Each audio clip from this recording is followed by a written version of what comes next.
Yes, sir. Good morning, Vaibhav. Good morning, sir. Could you give us your introduction, please?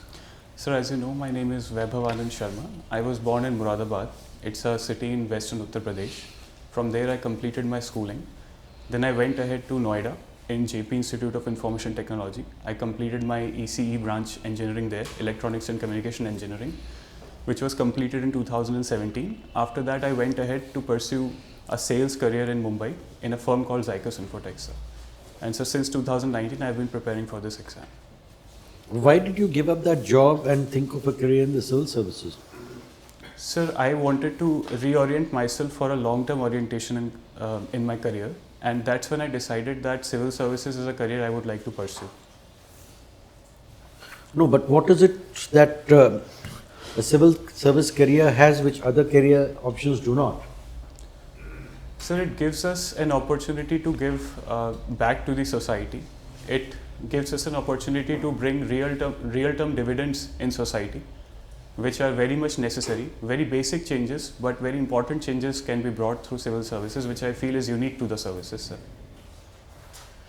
In terms of one district, one product, which is the product assigned to Muradabad? Sir, it's the brass products, brass handicrafts. So, what is your view of this particular approach, one district, one product? Don't you think it's unnecessarily hampering diversification? No, sir, I don't think so, that it is hampering diversification, because if an economy grows with respect to one product, it will have positive externalities for other products as well, because the supply chains that get developed because of that product can be used for other products also. The logistical efficiency that is achieved using that product can be used for other products also. That's why I feel so. Right. Now, are you aware that UP has the distinction of giving the first woman governor and the first woman CM to the country? Are you aware? Sir, if I'm not wrong, she was Sarojini Naidu, who was the first governor of UP. But however, I'm not aware of the first chief minister who was a woman, sir. Sucheta Kriplani. Okay, sir. You aspire for a career in the civil services. Have you heard of Max Weber? Yes, sir. Who was he? So he was a prominent sociologist. So he gave many theories, some on religion, some on capitalism, etc. What were his views on bureaucracy? He detailed 6 features of bureaucracy. Can you give me an idea of those features? Sir, I can recall a few. One is hierarchy. Second is bureaucracy as a vocation. Third is rule-based order and written communication. And sir, I'm not able to recall the others, sir, but it revolved around the steel frame of bureaucracy and the rigid architecture of it. My final question, what do you understand by the rule of law? So by rule of law, I understand predictability in governance and a respect for the citizens' rights, with the ultimate aim of developing the holistic existence of society, sir. Thank you. We'll revert to this in our feedback, please. Good afternoon, Vaibhav. Good afternoon, Ranjan, sir. Carrying on from your optional of sociology, Yes, sir. can you name any famous sociologists from UP? Sir, I'm sorry, I'm not able to recall right now. Okay. There's a lot of debate going on that in ancient times we were far ahead of the Western world, whereas the British colonization resulted in dragging us back. Do you agree with that? Sir, in many respects it is true, and in many respects it is not true as well. We have to have, if we are about to have this discussion, sir, then I think it's very important to define the sector in which we are talking about. If we are talking about technology, then definitely during the time of Chandragupta II in the Gupta dynasty, India was indeed in its golden age of science and technology. But there were many customs and social evils which were there in India, which I think have no parallels in the world. And there is a lot of discussion about caste census Yes, sir. in certain states, and even some parties are wanting it at the national level. Yes, sir. What are your views on that? Sir, I believe that caste census can provide us an insight into the different status in which the segmented progress has been made in the caste system. However, sir, the intention behind this caste system is very important. Sir, if it is for social engineering for vote bank politics, then I don't agree with it. However, if it is to have a greater insight into the aspects of how deprived various sections within the same caste are, then I think, sir, it's a necessary move. Okay. Coming to your city of Moradabad, where does it rank in terms of Swachhata? Sir, I'm not aware of the exact ranking. However, I know that it is not in the top 5. The ranking was released just a few days ago, but unfortunately, it's not in the top of my mind, sir. What steps would you take if given an opportunity to improve its ranking? Sir, we have Ramganga River that flows alongside our city. Sir, I don't see any sewage treatment plants there. So first of all, my first step would be to have end-to-end sewage disposal management there, because there are open drains that are going inside it. So third would be to segregate waste, because right now there is a lack of awareness in Moradabad when it comes to segregation of waste right from the household area. We are mixing all the waste and giving it to the people who come to collect it. So I think these are the issues that should be, they are the low-hanging fruits that should be taken care of. And any suggestions regarding planning, urban planning? Sir, I believe that the Moradabad Development Authority, when it undertakes any project, it takes a siloed view of it. It does not take into consideration the schools that are present there, the libraries that are present there. However, it is the first project that has come up in Moradabad, which is the new Moradabad project, wherein they have taken into consideration libraries, schools, etc., and parks also. There is an eco park that has come up. I think, sir, this is the planning initiative that should be replicated in the older projects of Moradabad Development Authority as well, because the space is available, sir. Okay, my final question to you is, you must have heard about smart city Yes. policy. What is it? So, smart city policy refers to an array of projects which aims to better organize the governance in a city and aims to more streamline the delivery process of various public utilities to the people, sir.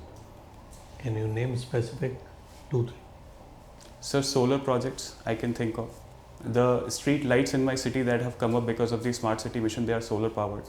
So third, there have been dedicated pedestrian highways, pedestrian roads that have been made. Cycling tracks, an attempt have been made, but however it falls prey to encroachment. And so parks have been renovated. There have been open gym facilities available in the parks in Moradabad now. Sir. Thank you. My pleasure, sir. Yeah, Vaibhav, what is the focus area of Suryodaya Yojana, which was recently announced by our Honorable Prime Minister? Sir, if I'm not mistaken, it focuses on the rooftop solar component of the solar national rooftop solar plants, sir. Okay. Plants. Not exactly plants, sir, because the scale is not similar to. Okay, fine. So, why should rooftop be the focus area? Rooftops. Yes. Sir, it is so because if we look at the traditional solar plants, it takes a lot of area. And however, we can take irrigation alongside that rooftop plantation, but the fact is that it takes a lot of area and land acquisition issues remain persistent. Think something else. Sir, it will also generate civic consciousness among the people for renewable energy because they will be planting on their. Okay, think beyond it. Sir, I think it will be able to utilize on the existing infrastructure and the existing grid connectivity which is there, sir. If there is a rooftop solar plant, where the solar energy setup, it will provide energy, electrical energy to the household. So it depends upon what kind of system they have installed. If there is a smart meter and there is net metering, we can also give back the electricity. But if there is a That is the second part. The surplus energy can go to the grid. yes. Fine. Anyway, you are fond of adventure driving. Interesting. So yes, I have. What do you do in adventure driving? So the first thing is the choice of vehicle. We choose the What right. you do? Sir, I drive it, sir. I drive. I choose the terrain. I choose a technical terrain, sir. There are certain obstacles, and I drive on it, sir. What was your last experience? Where did you go for adventure driving? Sir, it was in Munsiari in December 2023. Munsiari? Adventure driving in Munsiari? Yes, sir. There is no track for adventure driving in Munsiari. What do you mean? Sir, there is not a dedicated track. However, the roads are very adventurous naturally, sir. Oh, that is, you call that adventure driving? Sir, I have drove to Munsiari. I am not able to think of any road for adventure driving. Sir, I think, sir, I guess that you must have taken the Nainital route. Am I right, sir? Anyway, don't question me. Okay, sir. Fine. Sir. And what is this moderate trekking? Trekking I have heard of, Yes. but now you have prefixed it with moderate. So by moderate, although there is no holistic classification which is global, however, different trekking groups, they try to classify different treks based on the Now you tell me your idea of moderate trekking, not the others. yes, sir. So when the technical terrain does not exist on a trek and you can simply walk on the trek and enjoy the view, I call it moderate trekking, sir. And what is technical trekking? So it means that sometimes there are stone obstacles that need special expertise. Sometimes there are mud areas that need special expertise. I do not have that expertise, sir. That's why I think moderate trekking is the appropriate word for my adventure. Okay, you had gone to Munsiari. Yes, sir. Did you go to Khalia top or somewhere trekking? No, sir. Hmm? Unfortunately, no, sir. What did you do in Munsiari? Sir, I actually just drove. It was after my mains exam and I enjoyed the drive. I wanted to trek there because there are multiple. So which mountain peaks you see from Munsiari? Nanda Devi, sir. Think hard.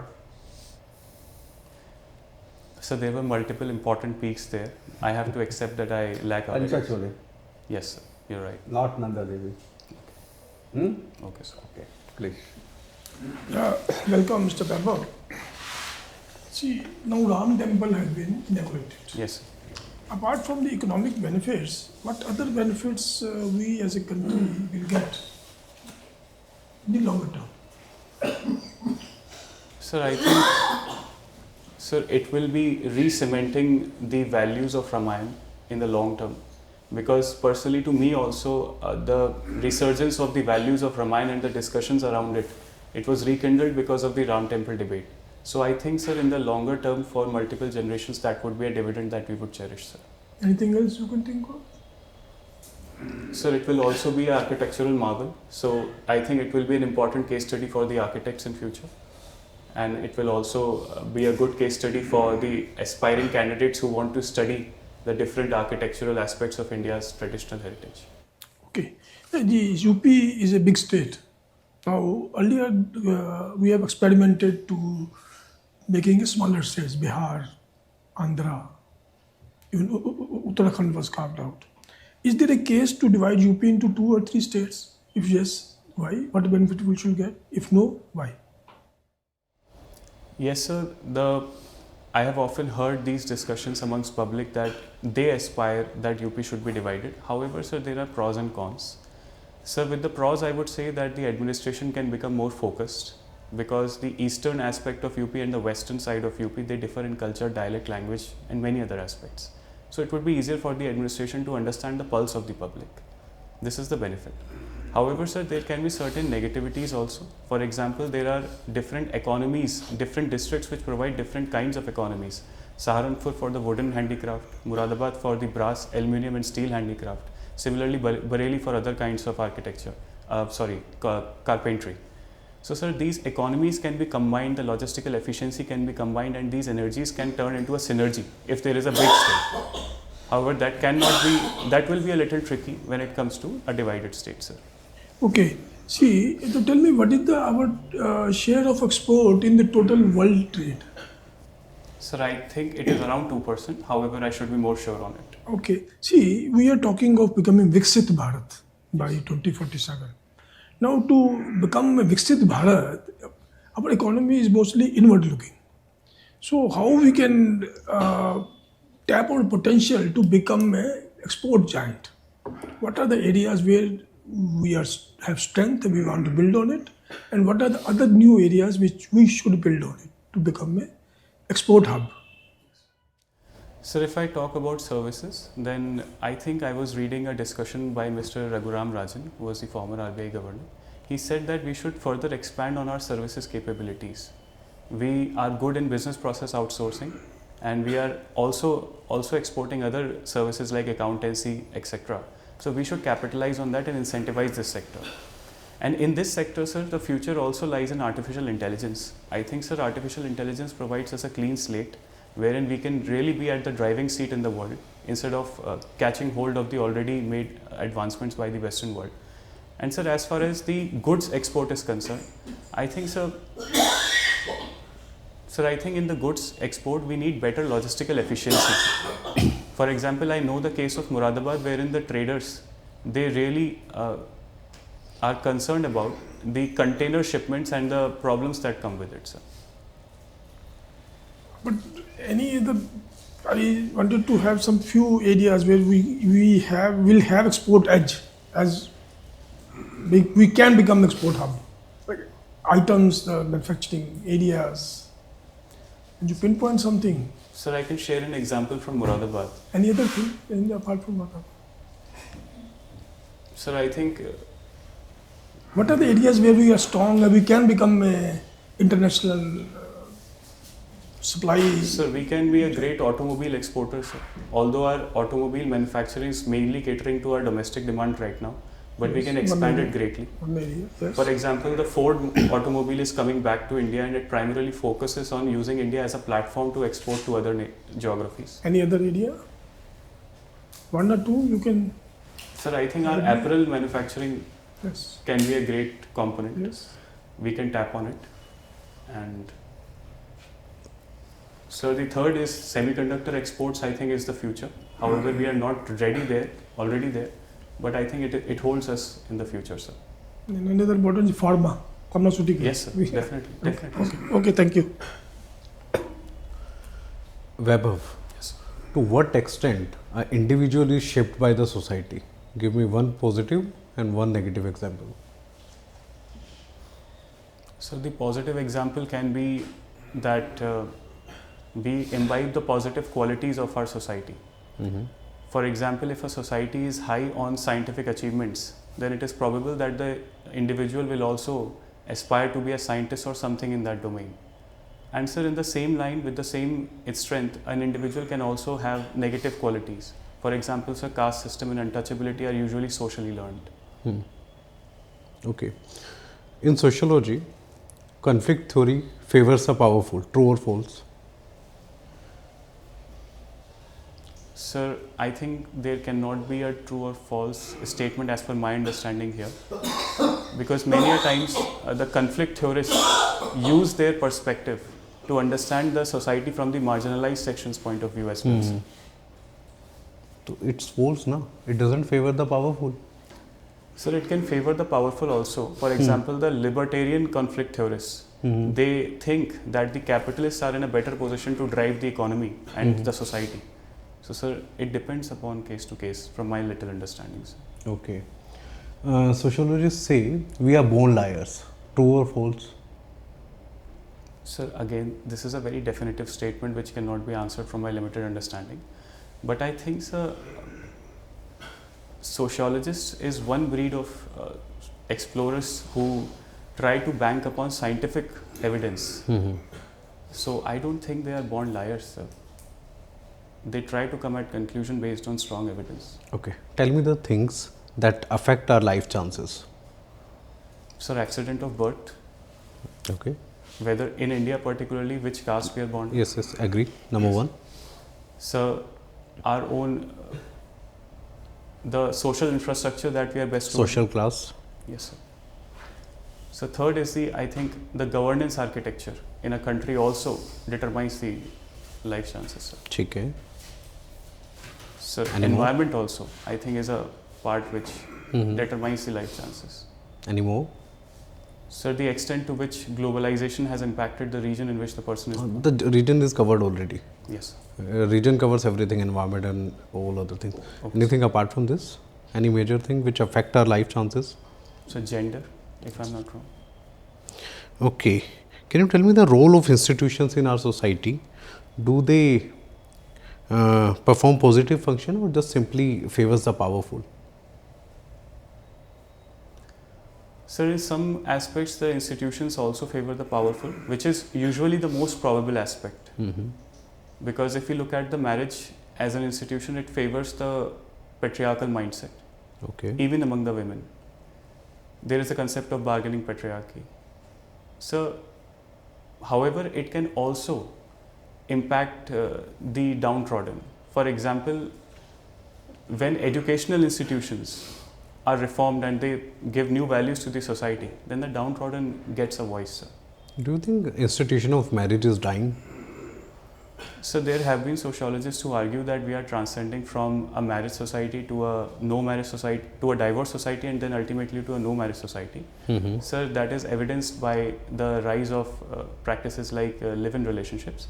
However, I still feel that we are a long way from the point where we can say that the marriage of institution has died or is dying to a great extent. Okay, my last questions. Tell me who is more privileged, a upper caste gay man or a Dalit man?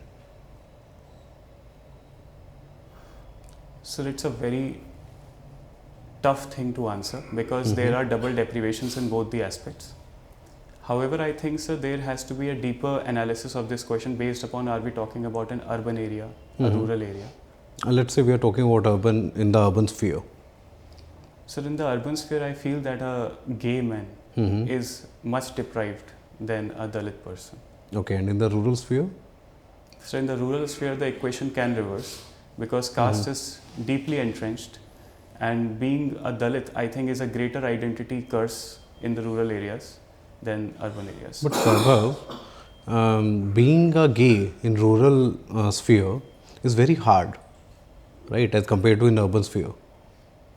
So from my limited understanding, I feel that in the rural areas, there is a lack of understanding of what homosexuality is. So that is why that lack of understanding transcends into a normal attitude towards the homosexual people. Okay, give me a very general answer again. Who is more privileged, upper caste woman or a Dalit man? So the upper caste woman. Okay, thank you, Vaibhav.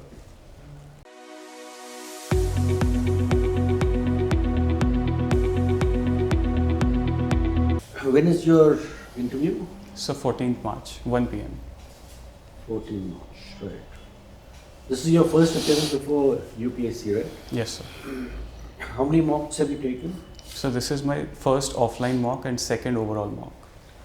How many do you intend to take? So around 5. That's good. Maybe, one closer to the, couple of them closer to the date of the interview. But meanwhile, get on the job of preparation. This is a heaven sent opportunity, don't miss it. Let me start with the basics. When you came in, you straight away darted to your seat. Come in, stop, greet the members, greet them in a loud enough voice, greet the chairman, and then nod at the rest. Good morning, sir, and then nod at the rest so that they are included in the meeting. Wait for the command from the chairman to be seated. Okay, that's very important. This is a formal setting. This is not an informal, interaction. It's a formal interaction. Bear that in mind. You will be wearing a formal dress. Where's your coat? Sir, it's getting stitched, sir. Okay. The shirt button will be closed. Okay, sir.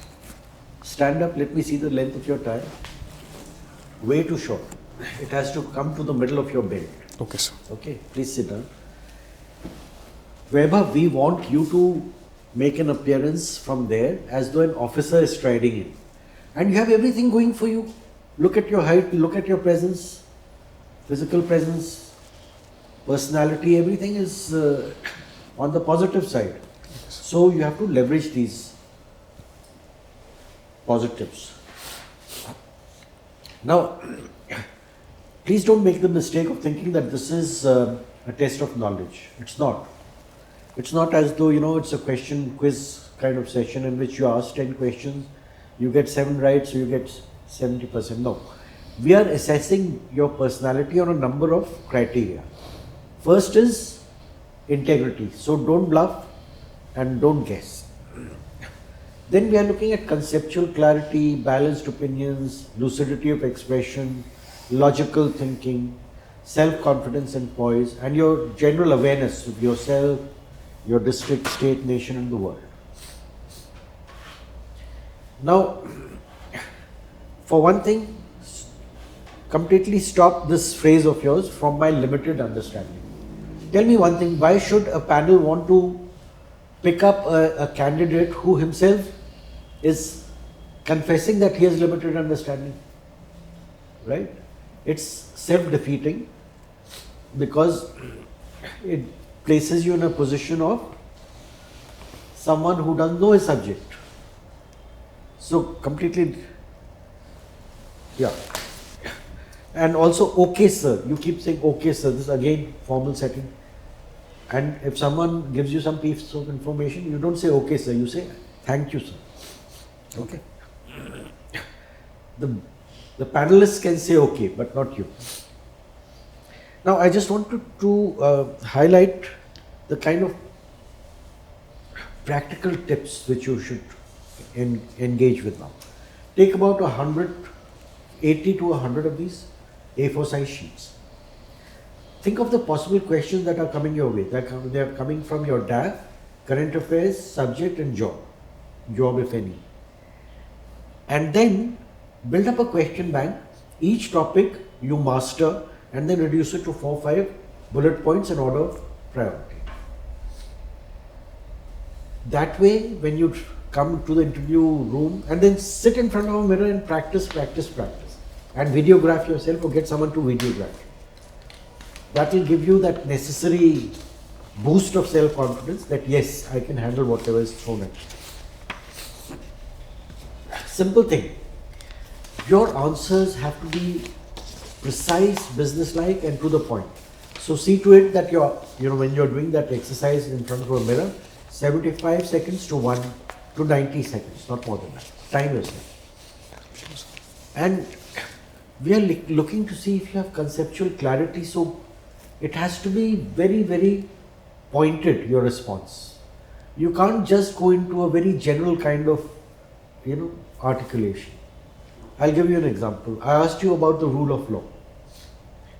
The actual response should be that this idea was brought into prominence by an English jurist, A.V. Dicey, and by that he meant supremacy of the law, equality before the law, and the prevalence of the judicial spirit.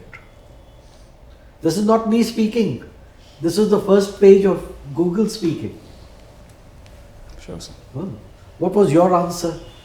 Your answer was a complete generalization. It did have these principles somewhere in the answer, but they were just not specific enough. It was a very generalized thing, looking into the people's welfare and this and that. You get the point? Sure, sir.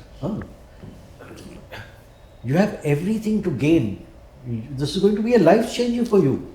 Burn the midnight oil. And again, another thing. Your voice should not be monotonous and an even key. Show that jazba. I have to get into this. Right? All the best. You'll do very well.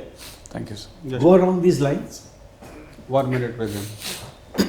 Vaibhav, honesty, ethical conduct. It's not test of your knowledge.